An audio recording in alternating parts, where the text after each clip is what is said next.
राधा स्वामी। राधा स्वामी दयाल की दया, राधा स्वामी सहाय, राधा स्वामी।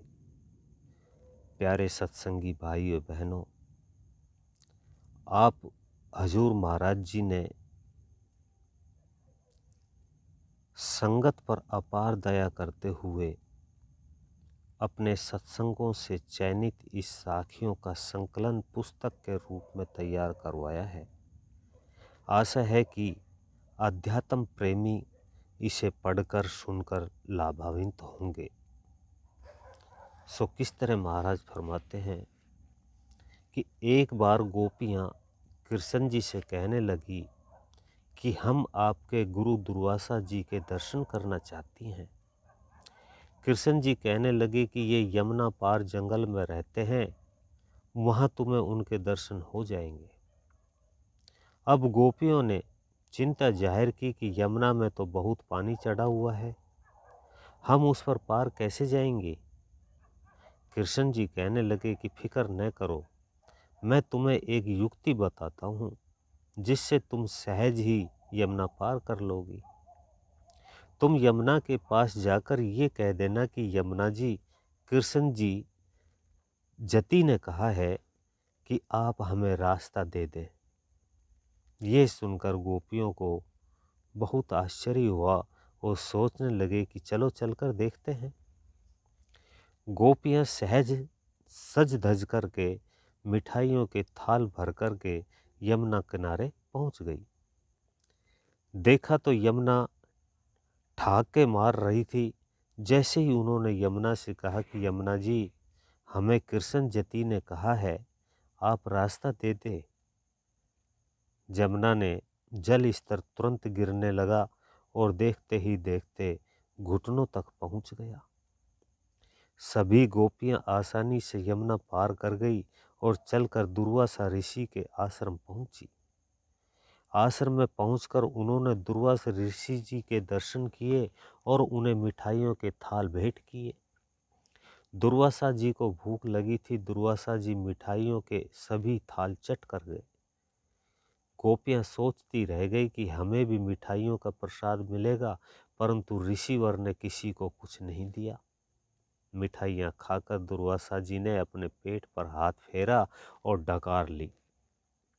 अब उन्होंने गोपियों से पूछा, कहो कैसे आना हुआ।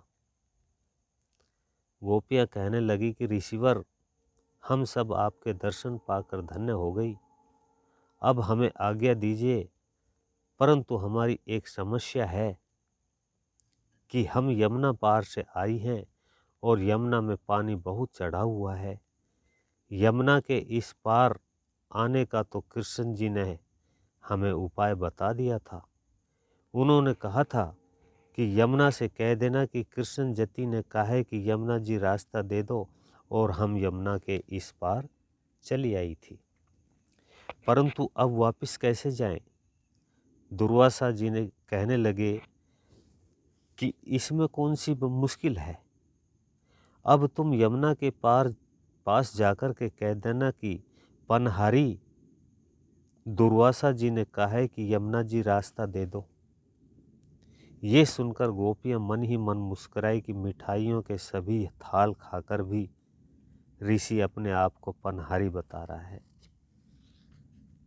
खैर, गोपियाँ चलकर यमुना किनारे पहुंची। यमुना का जल स्तर पहले की भांति चढ़ा हुआ था। वह यमुना से कहने लगी कि यमुना जी, पनहारी दुर्वासा जी ने कहा है कि आप हमें रास्ता दे दें। देखते ही देखते यमुना जी का जल स्तर घटता हुआ घुटनों से भी नीचे चला गया। सभी गोपियां यमुना को पार करके चली आई। यमुना पार करके वे सोचने लगी कि अजब लीला है। एक तो कृष्ण जी हैं जो रात दिन हमारे साथ रास रचाते हैं, हंसी ठिठोली करते हैं, आंख मिचोली का खेल खेलते हैं, फिर भी वे अपने आप को जति कहते हैं। और दूसरे उनके गुरु दुर्वासा जी हैं जो ढेर सारी मिठाइयाँ खाकर भी अपने आप को पनहारी कहते हैं। और यमुना है कि रास्ता दे देती है। गोपियाँ कृष्ण जी के पास जाकर के कहने लगी कि हम आपके गुरु दुर्वासा जी के दर्शन तो कर आई, परंतु हमारे मन में एक संशय उत्पन्न हो गया है। कृपा करके हमारी शंका का समाधान कीजिए। कृष्ण जी बोले कि बताओ क्या समस्या है। गोपियाँ कहने लगी कि आपको गुरु तो पेटू है, आपका गुरु तो पेटू है। हम सभी मिठाइयों के थाल प्रसाद के रूप में लेकर गई थी और आपके गुरु दुर्वासा जी ने सभी मिठाइयों के थाल चट कर लिए। इतनी मिठाइयाँ खाने के बाद भी वे अपने आप को पनहारी कहते हैं और यमुना भी पनहारी के कहने पर रास्ता दे देती है।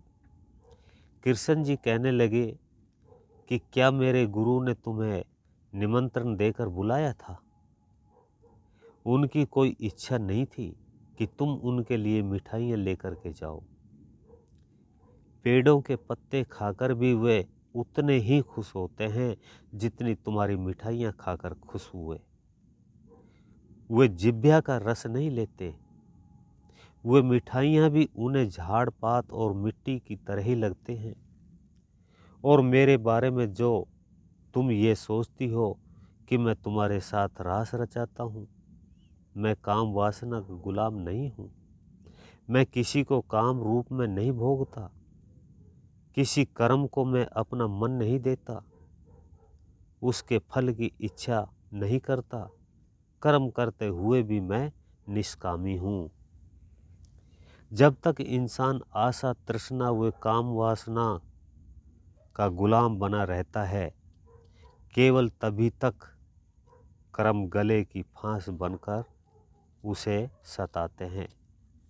लेकिन जब ये अपना अहम भाव त्याग कर मालिक या सतगुरु शरणागत हो जाता है, तब ये कर्ता होते हुए भी अकर्ता, अक्रम, अभय और जीवन मुक्त हो जाता है।